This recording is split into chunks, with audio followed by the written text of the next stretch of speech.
Hi everyone, welcome to After Class a podcast by two passionate adult ballerinas about all things adult ballet related. and some random thoughts in between. We're so glad you're here. So grab your water bottle Or a cup of coffee. and join us for a quick chat after class. Hi everyone, welcome to After Class. Today we're going to be talking about center. Hello, Hannah. Hi, how are you? Good, how are you feeling? A little bit better. The last few days I was sick for about a week, but I am glad that I'm starting to feel better. How are you feeling? How's baby? Oh gosh, growing per day.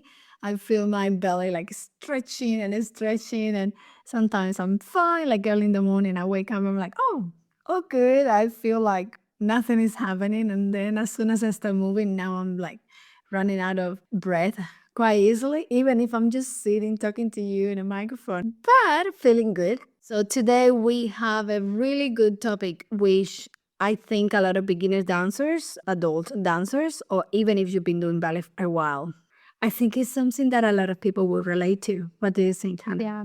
I think the center can be really intimidating. I remember when I was really getting back into ballet during COVID, I was doing mostly bar classes because that, at least a few years ago, that tended to be mostly the types of classes that were on YouTube or bar classes. And even some of the live classes I was taking, they were pretty much all bar. And I think some of that is just because, you might not have the space in your home to do center. So teachers were focusing more on bar. But in the process of that, I think what happened is that I got comfortable at bar, but I wasn't also training center. And so I felt very intimidated when I went back to in-person classes by the center portion of class because I hadn't been working on center at all. I had been at the bar. The bar was like my comfort zone and moving off the bar was scary. And I think, like you said, a lot of adults will probably relate to that feeling, especially if you're doing a lot of at-home training because you might be training more on bar and not a lot on center. So it can be a little scary when you go to an in-person class and it's that time to move into center.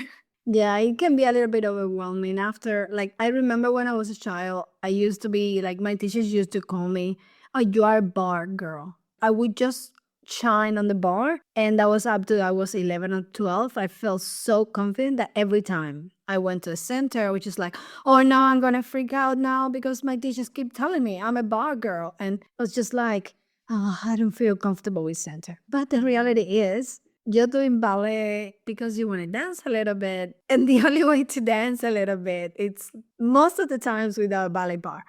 Yeah, I totally agree. I think that the center is really where you get to start feeling like you're dancing. And even though I was really intimidated by the center the first, couple months that I was coming back into in-person classes, now I love the center portion of class because I'm like, oh, this is where we dance. And so I hope that this episode and some of the tips that we give can maybe help people to kind of make that move from being freaked out by the center to really being excited for it, because I think that a lot of times the reason that we have an aversion to it is just because it feels a little scary and intimidating, but you can really come to enjoy it once you get a little more comfortable.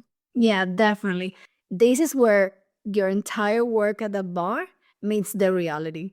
Yeah. And I think one of the first things to think about when you're moving away from the bar, I mean, hopefully you've been practicing this at the bar, but I think it becomes even more important and it becomes really obvious if you're not using it correctly at the bar is to really be engaging your core and lifting up out of your hips. I think when you get into the center, if you have the tendency of kind of sinking in your hips or your low back, it's going to be really hard in the center to start moving your legs without the support of the bar.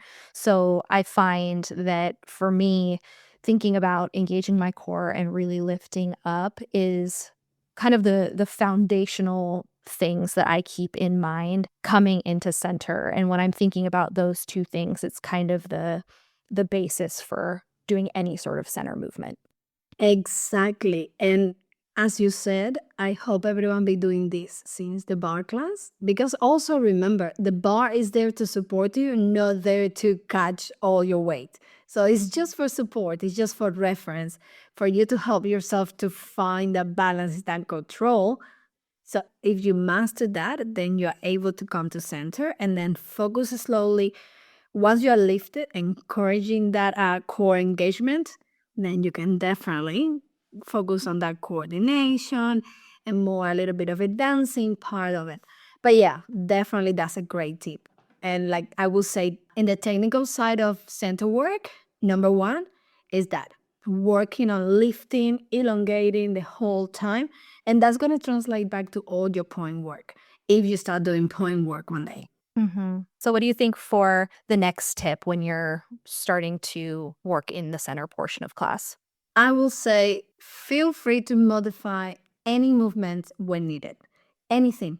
I know that in ballet teachers don't like students marking movements. However, there is ways in which you can mark that you still get something out of it, because you don't feel ready of doing jumps doesn't mean that you need to skip the jumps and not do them. Let's say that they are jumping in first, second, and fifth. You can do plie relevés in first, plie relevés in first, tendu second, plie relevés in second, and do almost the same, but do it in a level that you feel confident, and this is still challenging you without going too far away from your own skills right now. Yeah, I think another area that you can modify that's, I think, one of the main reasons probably why a lot of people get intimidated with the center portion of class is because that's where turns are being introduced. And so I think a great way to modify, if going from, doing the bar to doing pirouettes in the center is too much, is to just be doing passe instead of a pirouette, or even passe releve instead of a pirouette. So if you're in the pirouettes or the turns portion of class, rather than sitting out and missing all of the potential learning that could happen in that combination, you're just modifying and taking out the actual literal turning of your body, but you're still getting into the position that you need to be in Exactly. turn, and you're still challenging your balance. You're still having to engage your core, having to pull up out of your hips, having to find that proper alignment, but without actually having to execute the turn if that's a little bit too much in this season when you're just starting to do the center. Yeah, exactly. What do you think for another tip? I Center think portion. another tip from the center portion is, at this point, you should be already really confident with following combinations and following exercises. However, because it's such a massive step, so you feel uncomfortable following directions, or you don't feel like you really get the movement, the changes of diagonals and corners, like effacé, croisé, fast. They are all very confusing, especially when you get to center. So find a way that works for you to retain the combinations. You might be able to write it down. You might be able to just go through the repetition. So you repeat with group 1, group 2, group 3. You record yourself really quickly before you leave the studio. You go back home and you just go visually and start just to follow the video and keep going and keep going. Find the technique that works for you to retain combinations and learn exercises. I think the more class you take, the more you learn what works for you when it comes to remembering choreography and retaining choreography in your brain. Like, I know for me, I have to, when the teacher is giving us the combination and everyone's marking, if there's a turn, I actually turn my body, because for me, if it's what helps me retain for then when we're doing it when the music is on. I remember the feeling of turning. And some people don't need to do that. Like, there's other people in my class that they can just mark a turn mentally and they don't need to physically do it. But like, I need to do it, and I know that about myself. And so I think in some ways it's just something that's learned over time. The more class you take, the more you hone your own techniques of what you need to do to make a combination stick in your head. I know another thing that really helps me is if when the teacher's giving the combination, there's a part that I know, oh, that's a little different from what I would have naturally, if it's a glissade and it's to the left when it felt more natural for me to go right, I have to really remember that particular move and focus on go the opposite way of what feels natural to you. Like, I have to tell myself in my mind, when it comes to that part of the combination, don't do what feels natural to you, do the opposite. And so you kind of find the things even within a combination that you know that you need to really remember and pinpoint. And then there'll be parts of the combination which feel natural and easy to you, and you don't have to worry as much about remembering those parts. Yeah, another way to make sure that you can actually follow some coordinations. Let's say that with, I don't know, you can't really follow up coordination of legs, arms, and head. At least use your upper body to follow every movement. Something that you might notice from your ballet teacher, or almost all of us should be aware of this, is we don't mark the arms in an exercise ever. We might not be fully committed to the technique of the movement, like jumping and doing pirouettes and everything as we expected it from you.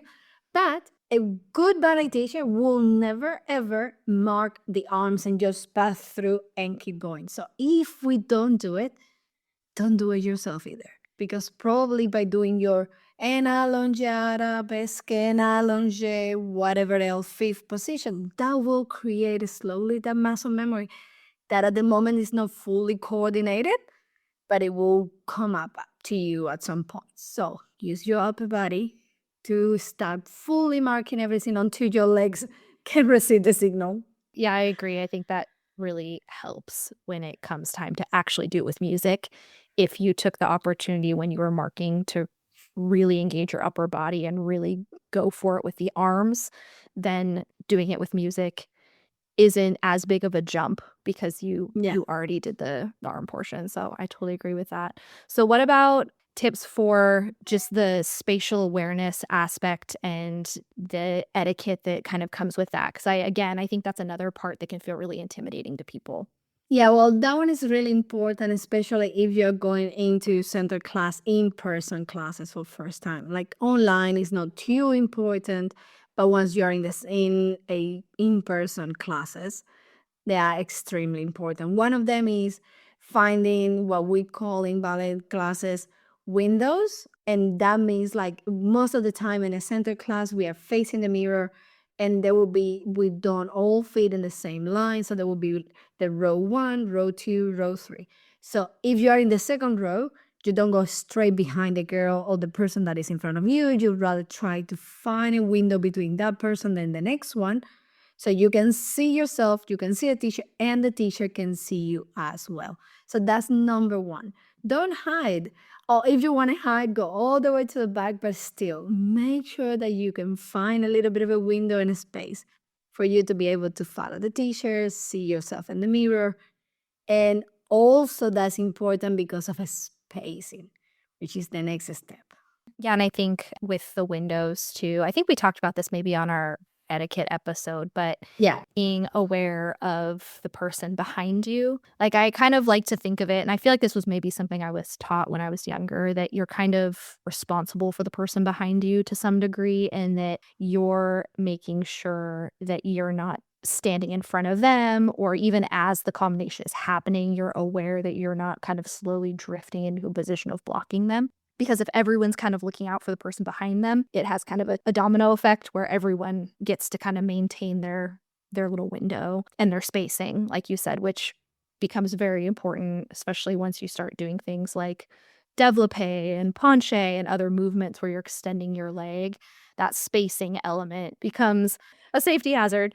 So making sure that you have enough distance from the people around you to actually extend your leg without kicking someone. And, sometimes that might mean that you have to adjust on an angle. There's even been times where I'm like, okay, you're in the middle of the combination, you realize I can't extend my leg fully or I'm going to kick the person in front of you. And so you have to just like keep your leg lower. That's just kind of part of center, is just having that awareness, of the people around you.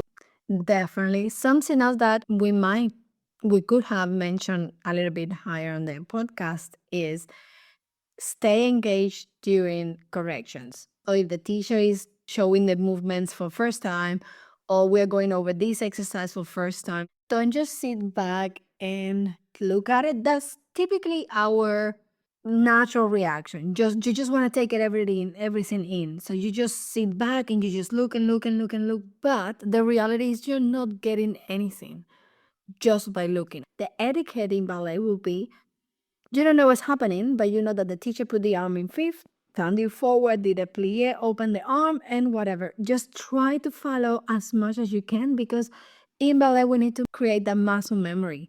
The way to create muscle memory is by repetition, definitely by repetition of practical movements.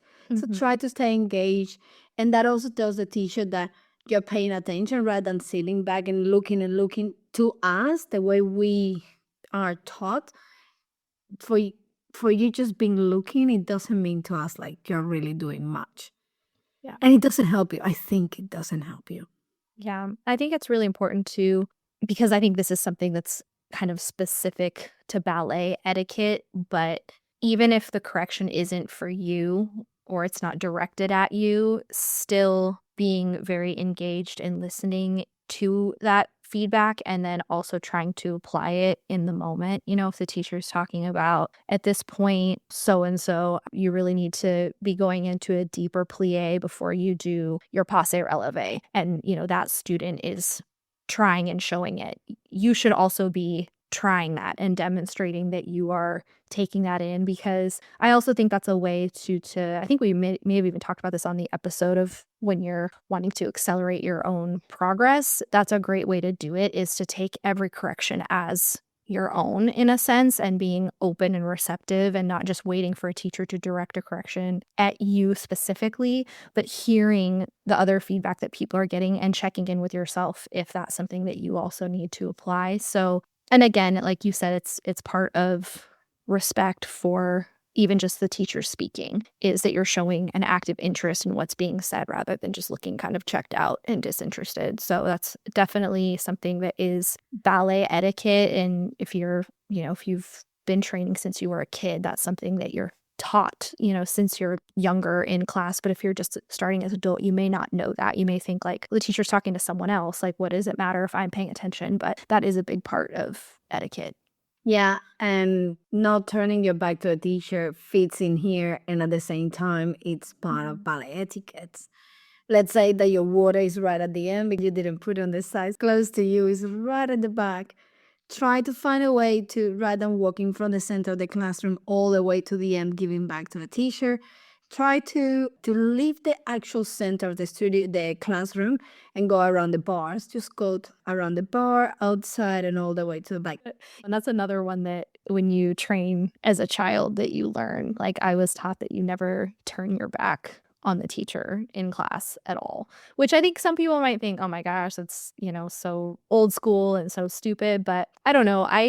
And this is just a personal thing. I like a lot of that old school etiquette because I think it brings a sense of, I don't know if formality is the right word, but kind of like It's what ballet is formality. about. Yeah, it's like a formality and a respect for the teacher and for the amount of time and energy and the years that they've spent training in their craft. And so I think that there is something of like, there's something to be said about not just turning around and giving your back to the teacher while they're, you know, standing up there either giving corrections or telling you what the choreography is. It's like you said, even if I have to get a sip of water, I kind of go towards my bottle, almost like walking backwards slash sideways. And while I'm drinking, I face the teacher so that I'm still part of it. It's like, it's part of it, I think, too, is just that you're not cutting yourself off from being in the learning mode. You're keeping your mind on the person that's speaking and on the things that they're saying, even as you're doing something like getting a drink or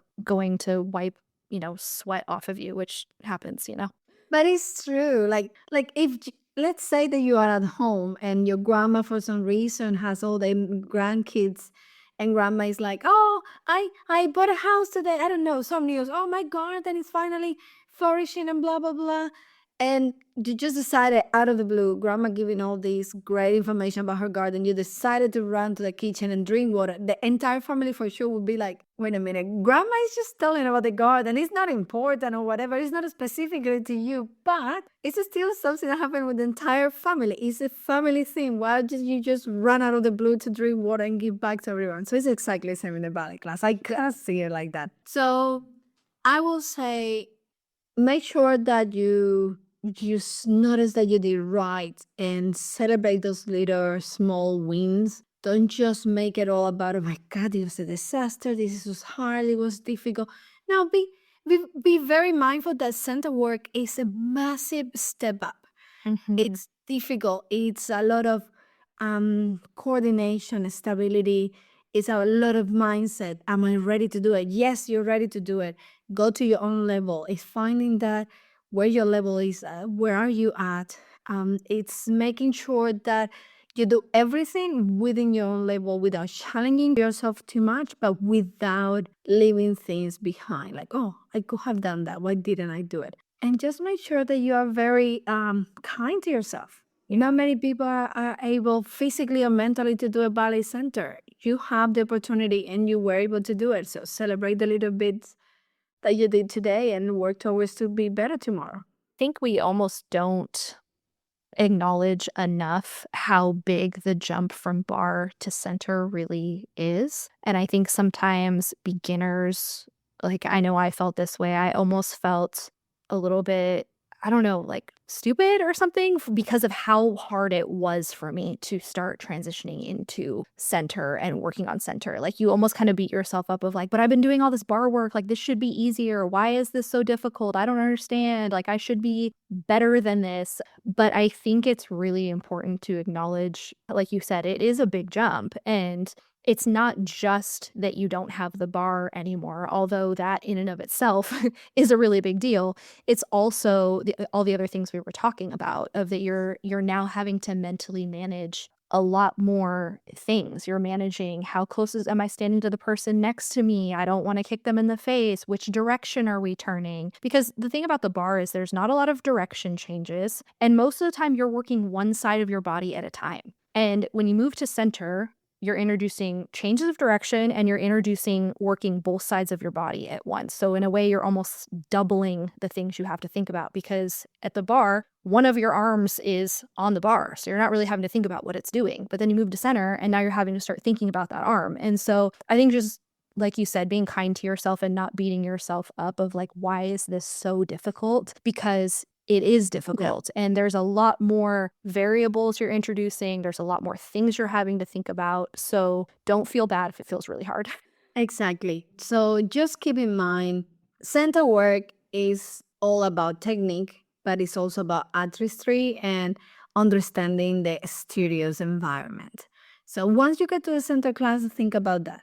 Don't forget it. And on top of that, in the center, remember that we learn to trust ourselves. So don't beat yourself too much. Make sure that you find a balance between perfecting the technique, but at the same time, trying to enjoy the process. And remember that we just get better with repetition. One step at a time, trust the process, and I think you will be fine on your center class, for sure. Yeah, it does get better with time. Unfortunately, I feel like it's kind of like ripping off a Band-Aid. The only way to get better at center is to make yourself do center. And so there are Definitely. there are things you can do, like the things that we've talked about as far as modifying and how you mark and different things like that to make it a little bit easier. But at the end of the day, you have to just do it. And so I think making yourself push through and just keep on working through the discomfort is really the only way to get to a point where you are comfortable. And I mean, like I said earlier in the episode, there was a point where I started going back to in-person classes where I was like, I do not enjoy center. It's like 45 minutes of anxiety for me, and I'm just not enjoying it at all. I'm like, I'm loving the bar. Bar's great. And then we get to center, and I'm like, I am not having fun anymore. That's fair. And over the last couple years that I've been consistently taking studio classes, now I love center. And the only thing that changed was that I just kept coming to class and making myself do it. And so Exactly. I hope that can be encouraging to people of like, it does get better the more you do it. So you just have to make yourself keep coming. So Exactly. It's like everything. If you don't try, you don't get any better. But if you keep going and you keep showing up and you can just trying, it definitely gets somewhere. You will get somewhere. And we have so many good things for this new year. I can't imagine. I'm really excited about 2025 for the podcast specifically. We have some fun guests coming, some fun topics planned. So keep your requests coming. We love to receive them, and we will catch you guys on the next episode. Awesome. See you, everyone. Thank you for listening to After Class. Join the community on YouTube and Instagram, or come dance with us, our weekly Zoom classes for adult ballerinas like you. Links included in the episode description. Special thank you to our sponsors. See you next time after class. Podcast produced by Mission Bridge Media.